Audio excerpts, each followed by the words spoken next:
nothing can happen. But when you look at number one, come on, Bishop. Number one is a doer.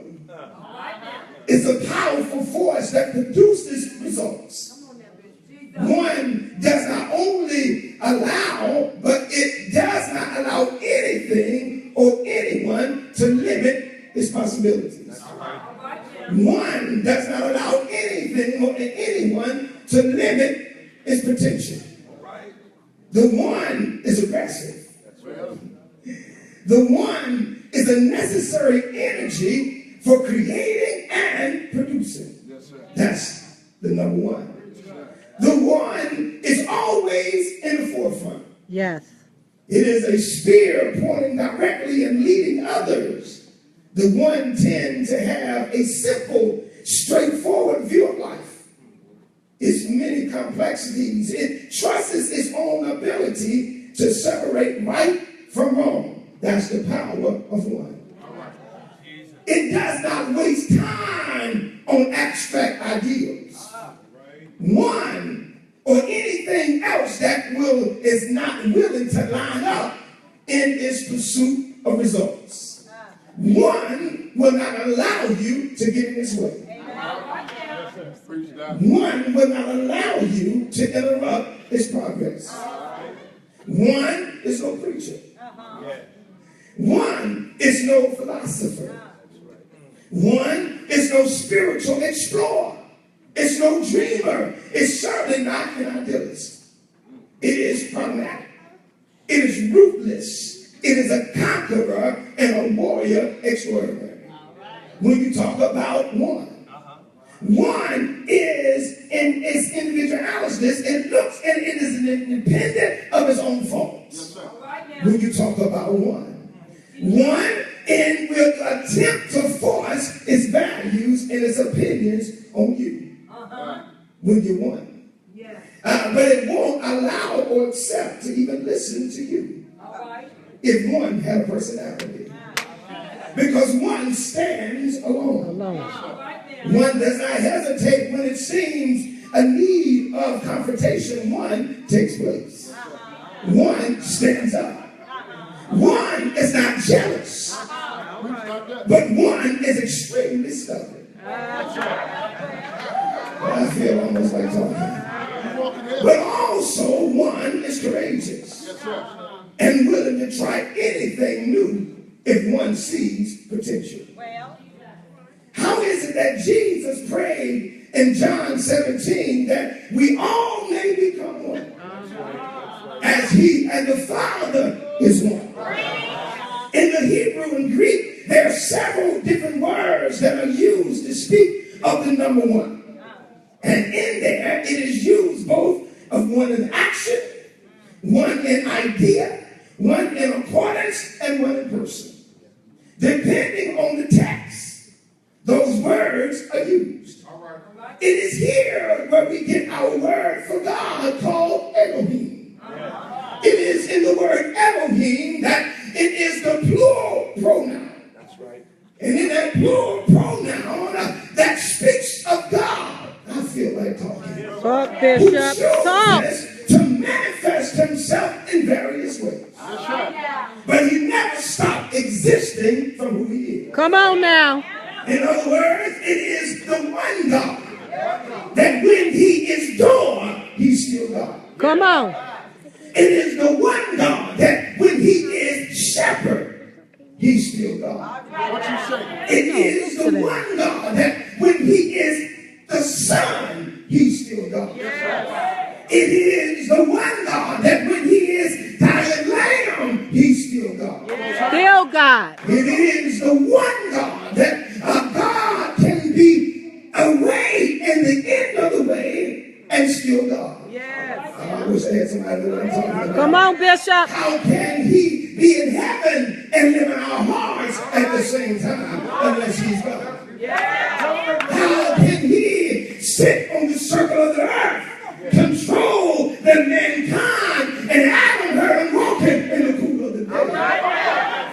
Unless he's God. How can he then be God if he's not unlimited?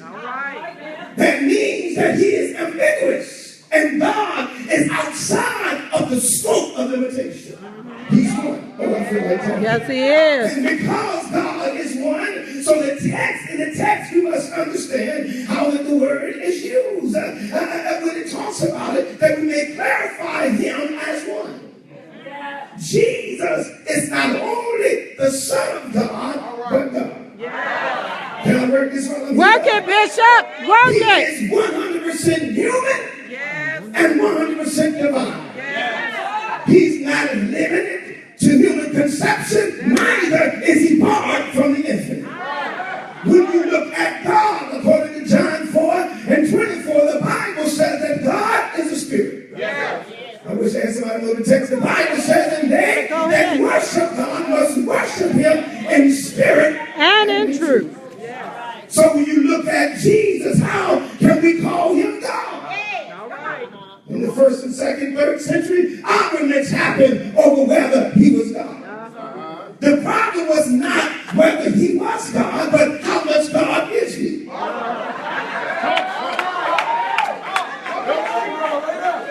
So the text says that here, he says that Jesus is the mind of God. Somebody said, prove it, preacher. The Holy Spirit is the breath of God. We call that in the Greek the Ruach. The Ruach. It was the Ruach that God, when he says the Spirit of God moved upon the face of the earth. Yet at the same time, John talks in John 1:1, and he says, in the beginning was the Word. And the Word was with God. I'm going somewhere. And the Word was God. The same was in the beginning with God. And the Word became flesh. And we beheld the only begotten of the Father, full of grace and truth. So when you talk about him, you must understand that the great philosopher of all called the Word the Logos. The Lamma, Omicron, Gamma, Omicron, Sigma, he called him the thought of thought. And how many know you can't have a thought without a thinker? In order to have a thought, you got to have a thinker. And so all we see is that the thinker had a thought. And from there, Hebrews 10:7 said, then lo, come I in the volume of the book. It's written of me to do thy will, O God. And so therefore, every book has an author. And every book is in the mind of the writer. And you don't see what the writer is speaking until the writer puts it on paper. And so therefore, God is the author of the Bible. Yes, he is. Yes, he is. Folks say God is the author. Yes, he is, Bishop. And we see what was in his mind called the Word. Yes, sir. Jesus is the Word of God, which was in the mind of God. Jesus is the last Word of God. Let me say it again. Jesus is the last Word of God. Am I going to the apostle? He's the last Word of God. I'm going to take the time. Glory. And so therefore, the thought is a person. We call him Jesus, which is God made known in the flesh. The Word was made flesh, not by creation, but by birth. And so therefore, God looked at man, realized man was in trouble. And so the Bible says that he searched the heavens, he searched the earth, couldn't find nobody worthy. And so he said, lo, I come in the volume of the book. And so by him coming in the volume of the book, we have to look for the oneness of who God is from Genesis to Revelation. Because no doubt when Jesus was talking, he was talking about his church becoming one. Yes, sir. We may fight over a lot of stuff, but we need to learn how to become one. The church ain't going nowhere until we become one.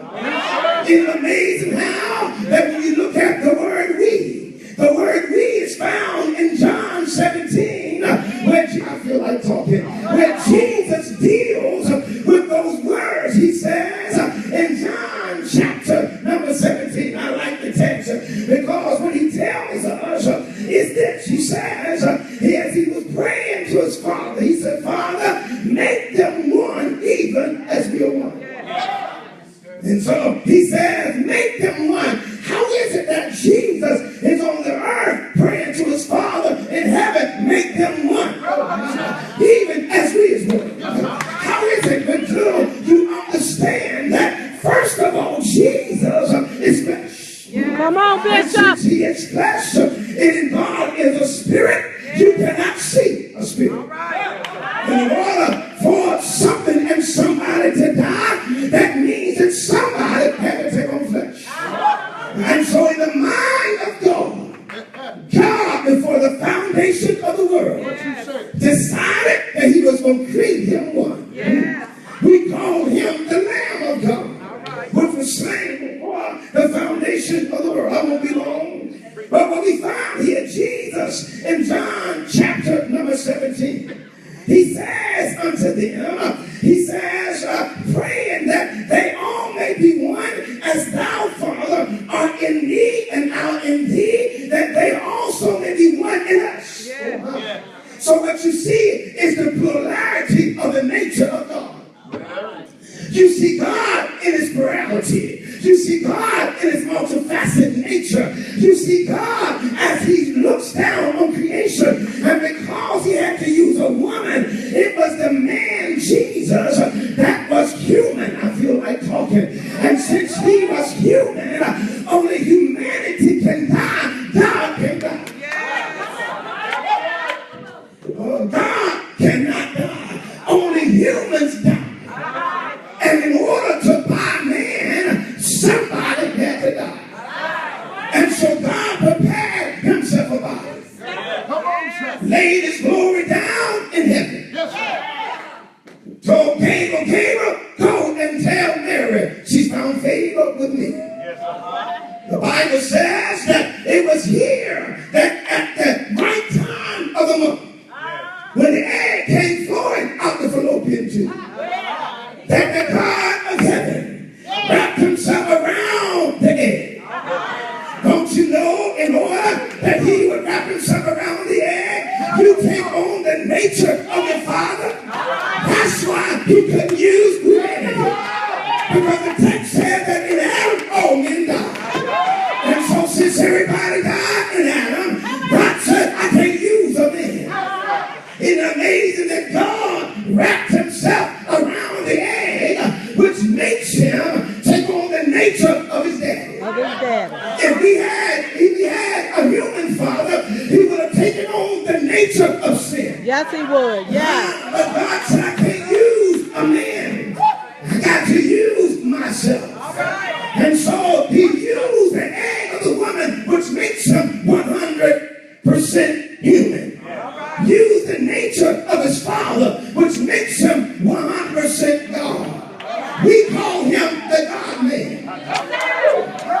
Hallelujah. So what you find now is that Jesus is saying that in John 14:6, he says that I am the way, the truth, and the life. No man cometh unto the Father but by me. In other words, he said, if you plan to get to heaven, you're looking at the way. So the Bible says that from there, he said, I am the way. He said, I got to go, but I will not leave you comfortless. The Bible says, Jesus said, I, the egocentric Jesus, will come unto you. How is it that Jesus comes unto us? He comes unto us through and by the Spirit. We call that the Holy Ghost. He says in John 14, I believe verse 26, and the Father whom he will give you another comforter. Another. The word another is interesting because it comes from the Greek word alone. The word alone means of the same sort. Come on, Bishop. Not of a different sort, not a different way, but the same way. And so he says that when I leave, because I'm human, but the Spirit is talking through me, the human got to leave, but I will come to you. Yes. Come on, Bishop. The Bible says, Jesus said, I will never leave you nor forsake you. Never. Hallelujah. And so therefore we must understand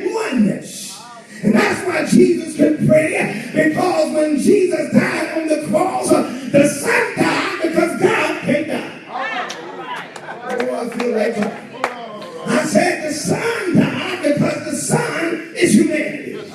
But the Spirit inside of him said, no man take my life, but I lay it down.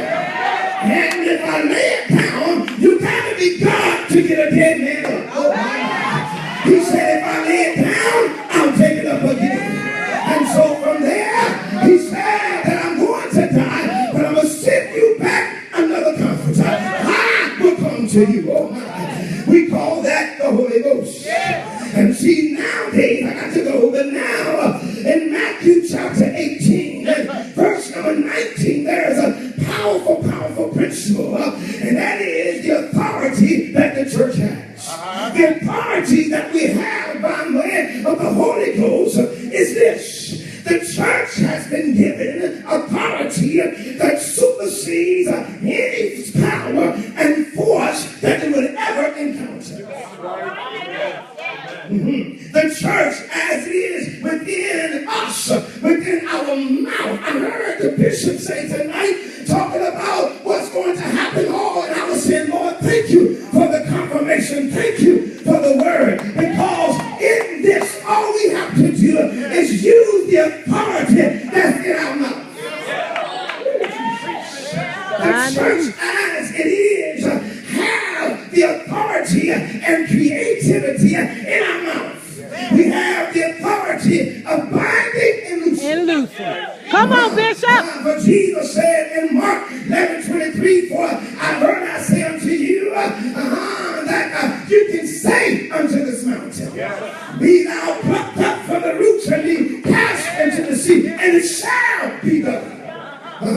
Proverbs 10:18-21, he said that life and death is in the power of your tongue. You can kill people or you can raise them based on your tongue. Your tongue is so powerful that he gave Adam the control in the garden. He told Adam, I've given you the authority and the domain over everything in the garden. And whatsoever you shall name it shall be the name thereof. If you don't like talking, that's all. One of the enemy's weapons against the church is that he wants the church to shut his mouth.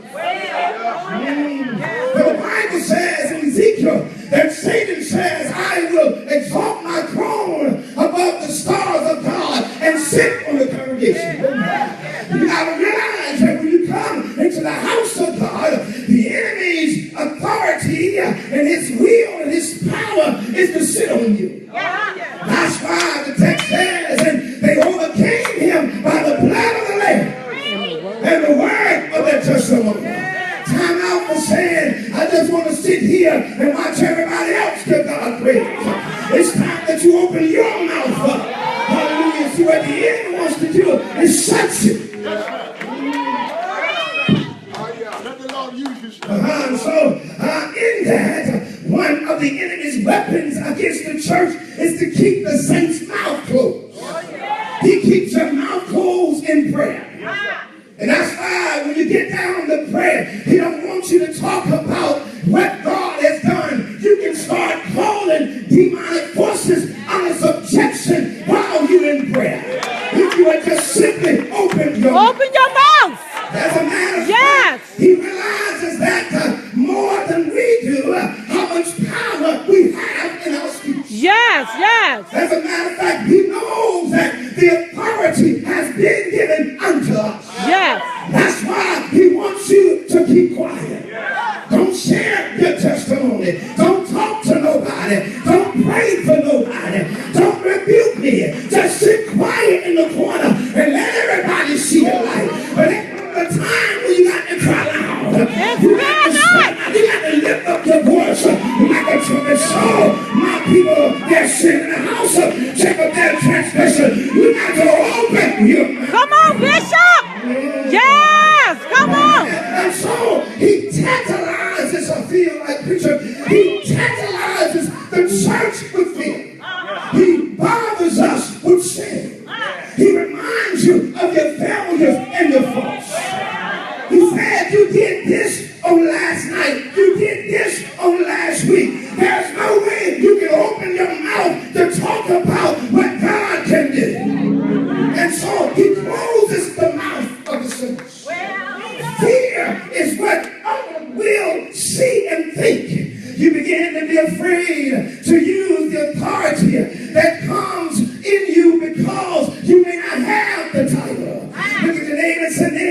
it's time to open our mouth.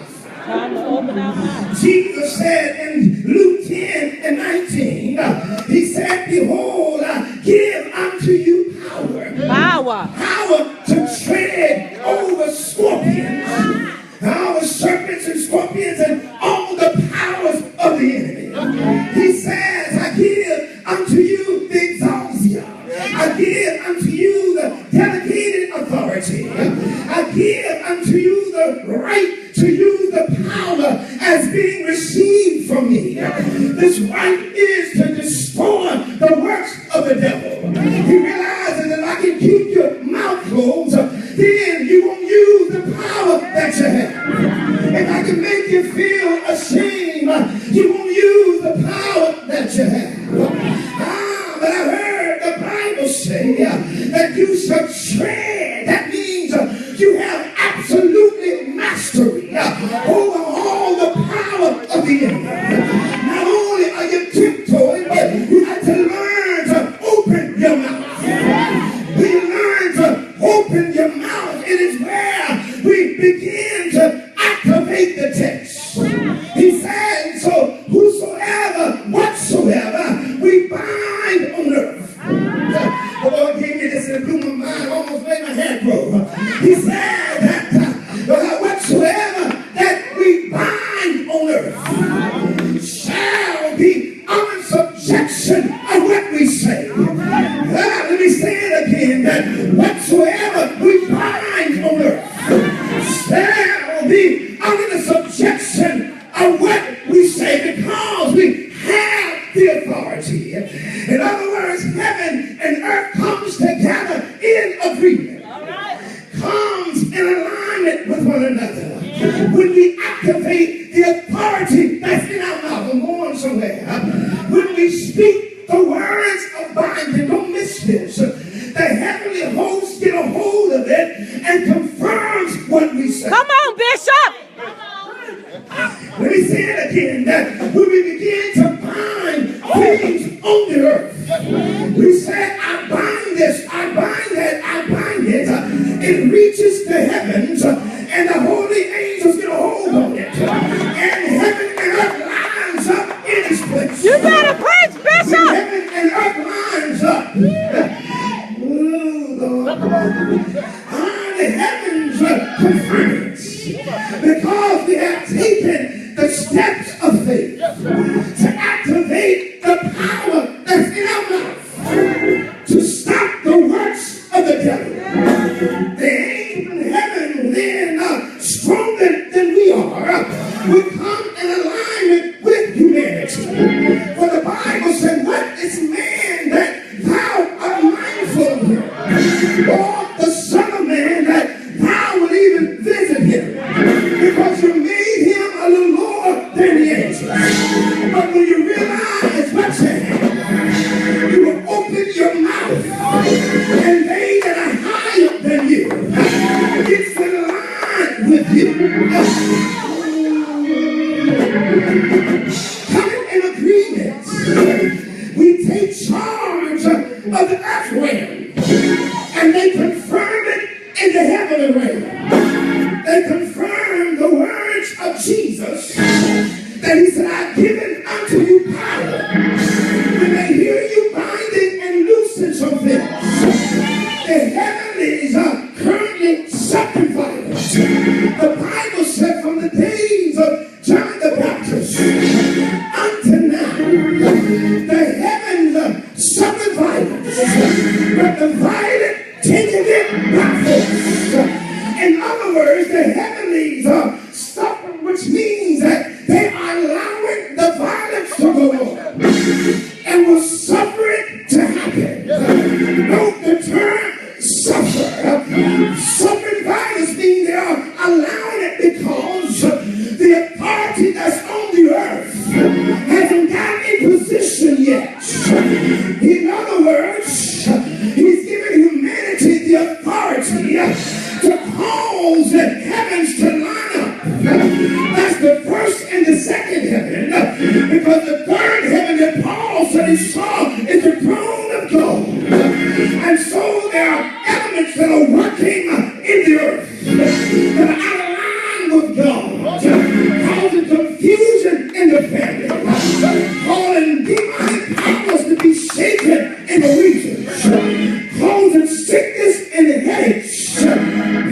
and suffering and demonic forces of witchcraft running rapid in the earth. While we are being quiet, glory, the devil is dragging havoc in families. Oh, he is causing trouble in the neighborhood, causing trouble in the streets. But when the saints of God understand what they had, it was Daniel in Daniel 10 and 12. For the Bible says, then said unto me, fear not Daniel, for from the first day that thou didst seek the heart to understand and to chasten thyself before God, thy words were heard, and I am come for thy words. But don't miss the text. But the prince of the kingdom of Persia, the text said, withstood me. Gabriel said, I had the message. I was trying to get back to you 21 days ago. But the kingdom prince of Persia held me up. I couldn't do nothing but contend with him. But oh, I heard him say, the Lord Michael, one of the chief princes, he came and helped me. And I remained there. Then understand, Daniel, his answer was held up. Gabriel couldn't do nothing with the chief prince of Persia, called Satan, until Michael came on the scene. When Michael, the warring angel, showed up, he said, Satan, the Lord God rebuke you. You got to realize what authority you have in your mouth. And I come to fight for you. I'm the chief warrior. I'm on the Lord's side. You remember that when Joshua was going against the enemy, the Bible said that he looked over and he saw men with his sword drawn. He had to be a bad mama jumper. He walked over to him because he knew who was on his side. He said, whose side are you on? You come to fight against us? He said, but no, I am the captain of the Lord's host. Come to fight for you. Some things you don't have to fight. Use your power. Use what you have on the inside. Say yeah. And then I hear. But so we have the authority to loose on the earth. The angels will get a hold on your words. Cause the hindering force of the enemy to lose your promise. Some of us still waiting on our promise. Some of us still waiting on the prophecy. Some of us, we heard God say, all the habits that I'm struggling with, all the forces that are leading nowhere, all you got to do, stand up and say, I bind it in the name of Jesus. Say it. My God. Sorry for another. No good thing will God withhold from them that walk around. Jesus said, again, he places emphasis in the text. He said, again, you theological students know what that means. He said, listen intensely. I will never again emphasize that if any two of you shall come in agreement and become one, nothing shall stop you. One in unity, one in thought, one in favor, as touching anything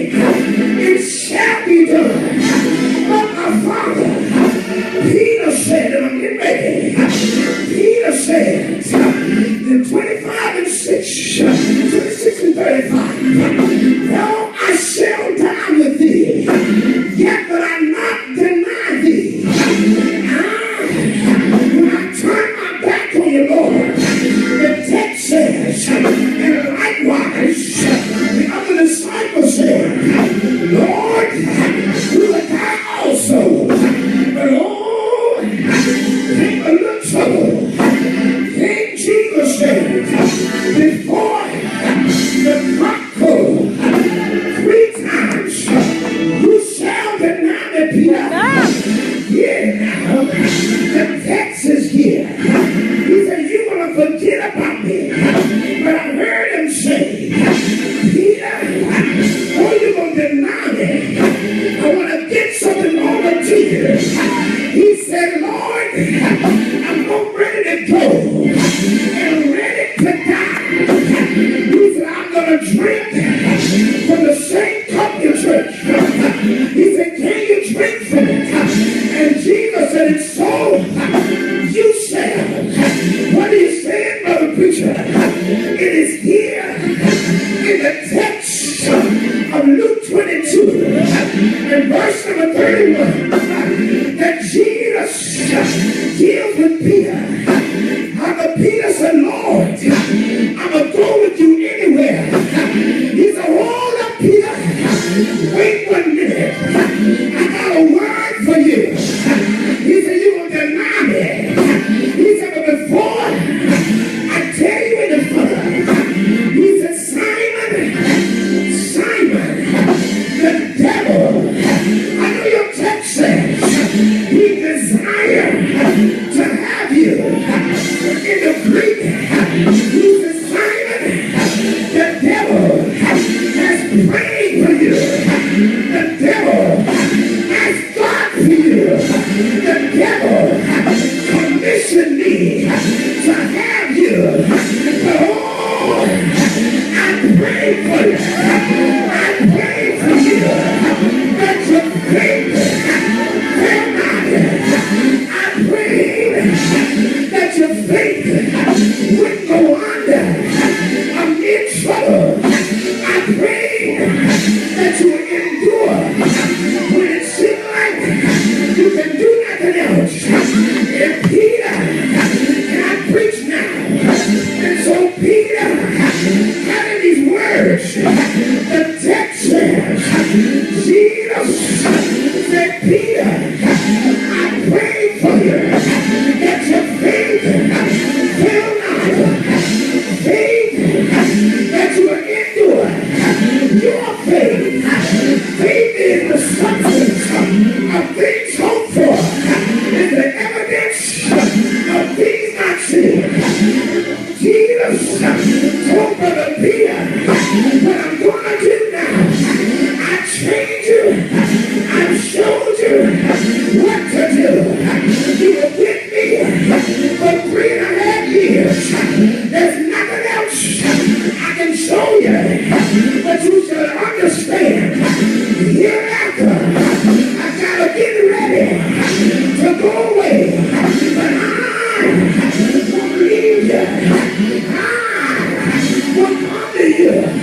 I'm going, but I'm coming again. So just wait in the city of Jerusalem until you be empowered with power from on high. And the Bible says, when the day of Pentecost was fully come, they were all in one place. On one accord. And suddenly, look at your neighbor and say, neighbor, suddenly, there came a sound from heaven as of a rushing mighty wind, and it set upon all of them, and there appeared unto them cloven tongues like as of fire, and they all began to speak with other tongues as the Spirit gave them utterance. The Bible said, and from here he said, Peter,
Peter, I give you an example. And I'm getting ready to go for real.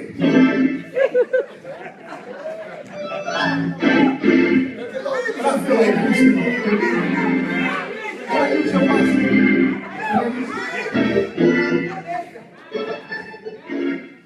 Peter and the rest of the boys were in the ship about the 4th watch of the night. Somewhere about between 3 and 6 a.m. They saw something happening on the ocean. Hey, Lord! Somebody said that, who and what is this? Fear had gripped their heart. The text says that Peter looked out on the water. Andrew and Bartholomew said, perhaps it's a spirit. So they start running behind one another. Whether believe it or not, many of the Jews were very superstitious. Yes, they were. Yes, they were, Bishop. So the Bible says that Peter knew the walk of Jesus. He don't say it like that, but you know what I mean. He knew the walk of Jesus. He said it can't be a spirit. It can't be a ghost. It's got to be Jesus. But the psalmist said that when God comes, he will come riding on the waves of the sea. I told you he's one. And so Peter had a hold of the text. That said when God show up, he's going to walk on the water. And so he looked and said, Jesus, if it be thee, Bid me to come on the water. Oh Lord, I feel like screaming. And while he was beginning to walk on the water, that's part of the truth. He didn't necessarily walk on water, he walked on the word. Come on. That's right. That's right, Bishop. That's right. Yes. Whatever Jesus says becomes product in one.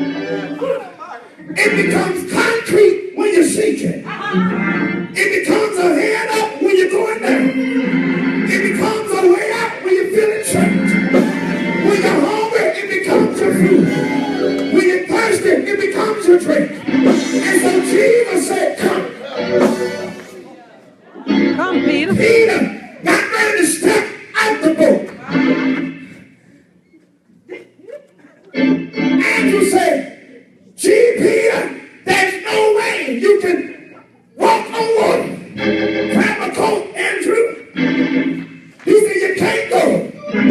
But Bartholomew said, I don't know what's going on, but I can't let you drown like that. But Peter said, boys, I heard the word. And the word was come. The word became product. He said, so turn me loose. Let me go.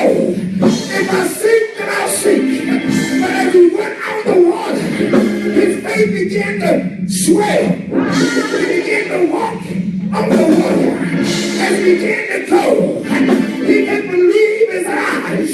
He started looking around and looking at the trouble of the waves of the sea. He started to go down. And as he got ready to go down, he said, save me, Jesus. I need you to save me. And Jesus lifted him. I got one question for you. I need a word. Did they get back to the ship? They walk.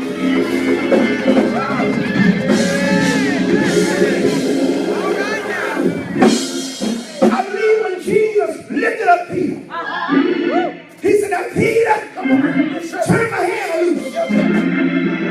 Let's walk together.